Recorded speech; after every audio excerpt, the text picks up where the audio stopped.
দর্শক বন্ধু আবারও হাজির আরো একটা গুরুত্বপূর্ণ ভিডিও নিয়ে।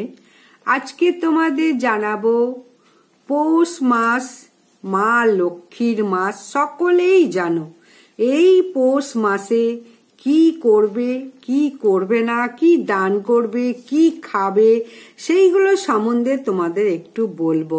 অনেকেই জানো আবার জানো না। যারা জানো না, বিশেষ করে আজকালকার প্রজন্মের মানুষরা কিছুই জানো না, তাই আমি আবারও কিছু কিছু তোমাদের জানাতে চাই।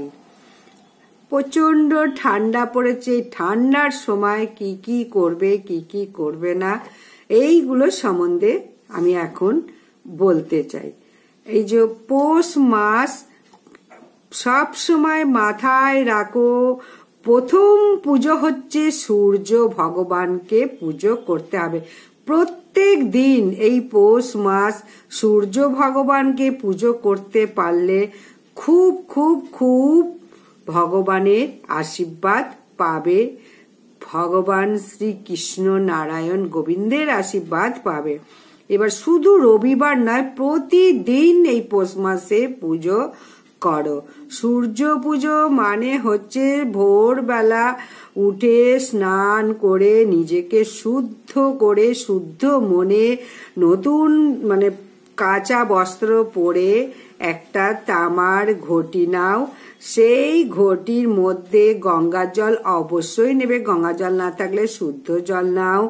একটা জবা ফুল, দূর্বা এইগুলো নাও, বেলপাতা এইসব নিয়ে চিনি বা মিষ্টি একটু ওই জলের মধ্যে নিয়ে সূর্যকে প্রণাম করো।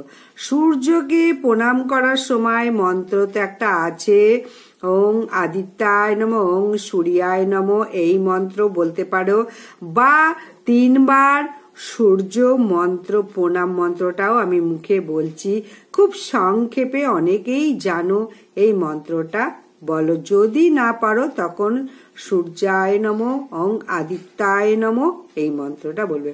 জবা কুসুম শঙ্কাশং কাশ্যপেয়ং মহাদূতিং ধনতারিণীং সর্বপাপঘ্নং পনৌতস্মি দিবাকরং।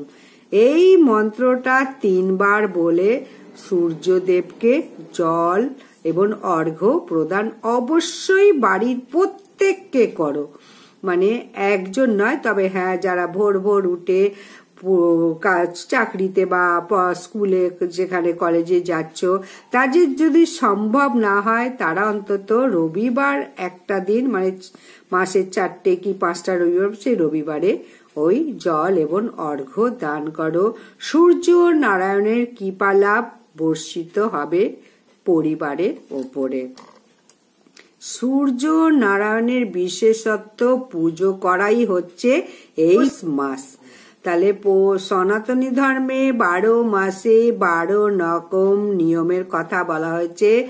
এক একটা মাসে এক একটা ভগবানের রূপ বা দেবদেবীকে পুজো করা যায়। এই মাসে বিশেষ করে সূর্য নারায়ণের কথা বলা হয়েছে। প্রত্যেকটা সাধুগুরু মহারাজ প্রত্যেকেই একই কথা বলবে, সূর্য নারায়ণকে প্রথম পুজো করো। আর এই মাসে খুব বিশেষত্ব হচ্ছে রাতটা ভীষণ ভাবে লক্ষ্য রাখবে। অন্যান্য রাত্রে মানুষ যদি কোনো বিপদে পড়ে জিনিসপত্র দেওয়া যেতে পারে, কিন্তু এই মাসে দেওয়া যেতে পারে কাদের, কেউ হসপিটালে যাচ্ছে, নার্সিং হোমে যাচ্ছে, অজ্ঞান হয়ে যাচ্ছে, ডাক্তারের বাবুর কাছে যেতে হবে। এই ক্ষেত্রে তোমরা তাদেরকে পয়সা কড়ি দিতে পারো। এটা কোনো অমঙ্গল নেই, এটা ভগবানের কাছে তুমি অবশ্যই আশীর্বাদ পাবে। তাকে বিপদে পড়ে তুমি সাহায্য করছো প্রাণ রক্ষার জন্য, এটা তুমি করতেই পারো। তবে রাত্রিরে কিছু জিনিস কখনো দেবে না, সেইগুলো আমি বলবো। আর খোলা জায়গায় কোনো রকম জামা কাপড়, ঝাঁটা, বারুন, বালতি, কোনো জিনিস খোলা জায়গায় কিচ্ছু রাখবে না। আনাজ, রবি শস্য, ছাগল গরু যাদের আছে, হাঁস মুরগি কখনো খোলা জায়গায় রাখবে না।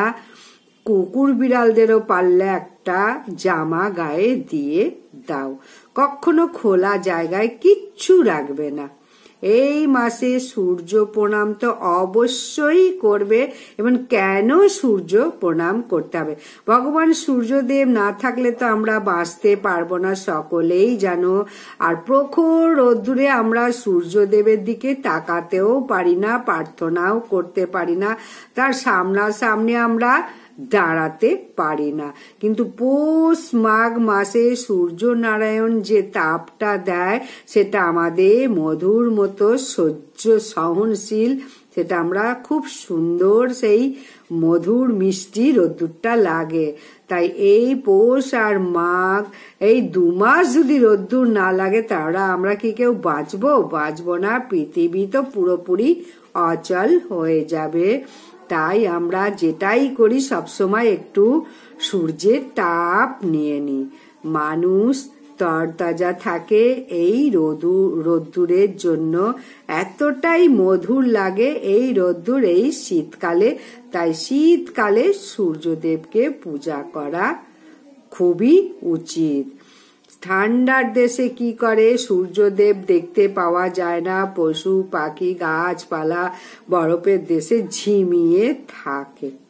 তাই আমাদের এদিকে শীতকালে কি হয়, বয়োজ্যেষ্ঠ যারা তারা তো এমনি শীতের জন্যে কষ্ট পায় বা ঝিমিয়ে থাকে। আর সূর্যদেব যদি প্রখর ভাবে ওঠে তবে একটু আরামদায়ক হয়।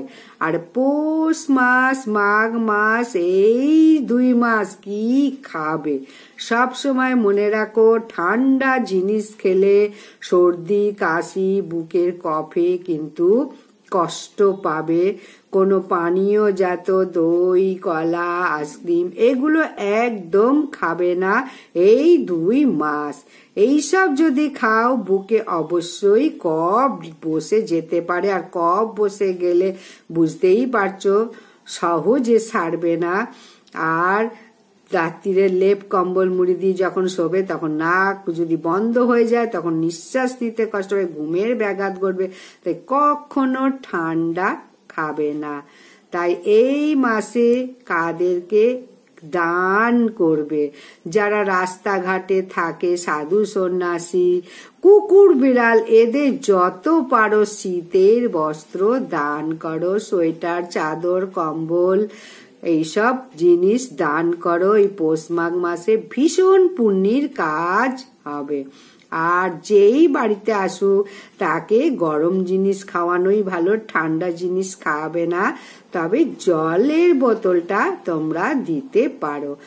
আর এই মাসে একটা গুরুত্বপূর্ণ দিন আছে 29 তারিখ বাংলার, ইংরাজির 14ই জানুয়ারি।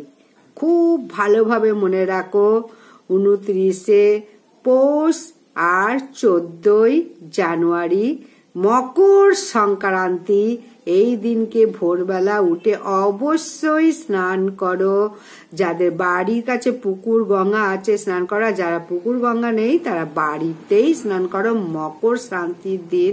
এই মকর সংক্রান্তির দিন স্নান করলে অনেক পুণ্য লাভ হয়।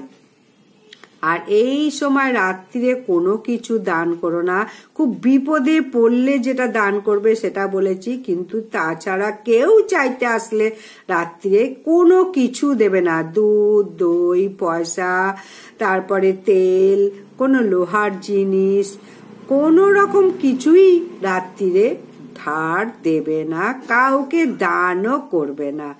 যদি পারো খাওয়াতে পারো, অসুবিধায় পড়েছে, কিন্তু অন্য কিছু দান কিন্তু পৌষ মাসে বা মাঘ মাসে রাত্রে কাউকে দেবে না। ফল জল মিষ্টি এইগুলো দিতে পারো, আর এর বেশি কিছু না। তাই পৌষ মাসে খুব গুরুত্বপূর্ণ মাস, মা লক্ষ্মীরও মাস। এই মাসে ধনলক্ষ্মীরও পুজো হয়। যখন শুক্লপক্ষ হয় সেই সময় বৃহস্পতিবারে মা লক্ষ্মীর নারায়ণের পুজো দাও সিন্নি দিয়ে, যেদিনকে পূর্ণিমা পড়বে। খুব গুরুত্বপূর্ণ এবং মঙ্গল হবে বাড়ি। আর এই পৌষ মাসে কখনো রাত্রিরে কোনো কিছু বিশেষ কিছু রিচ খাবার খাবে না, দিনেও খাবে না, একটু কম খাও। কারণ কি করে মানুষ খাওয়ার পরই লেপের ভিতর ঢুকে পড়ে, লেপের ভিতর ঢুকলেই তখন গরম হয়ে যাবে শরীর, তার ফলে হজমের সমস্যা হয়। হজমের সমস্যা হলেই বয়স্ক বলো মধ্যবিত্ত মানুষে বলো স্ট্রোক হবার সম্ভাবনাটা এই মাসেই বেশি হয়। তবে অনেকে বলে শীতের সময় যত কিছু খাও কোনো রকম অসুবিধা হবে না, কিন্তু রাত্রিরে টোটালি হালকা খাও, কখনো ভারী জিনিস খেও না। রাত্রিরে হলেই বিপদের ঝুঁকিটা বেশি থাকে। দিনের বেলায় যা খুশি খাও, কিন্তু রাত্রিরে একদম খেও না।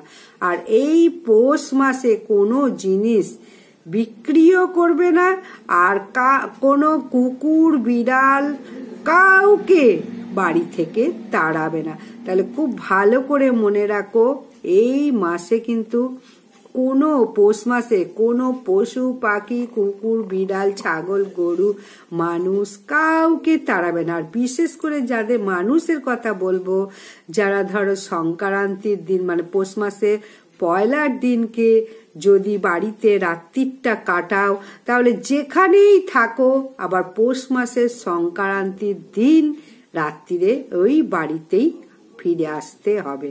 এই নিয়মটা কিন্তু অবশ্যই মানবে, না মানলে মা লক্ষ্মী রুষ্ট হবেন, তোমার সঙ্গে কিন্তু অন্য জায়গায় চলে যাবেন।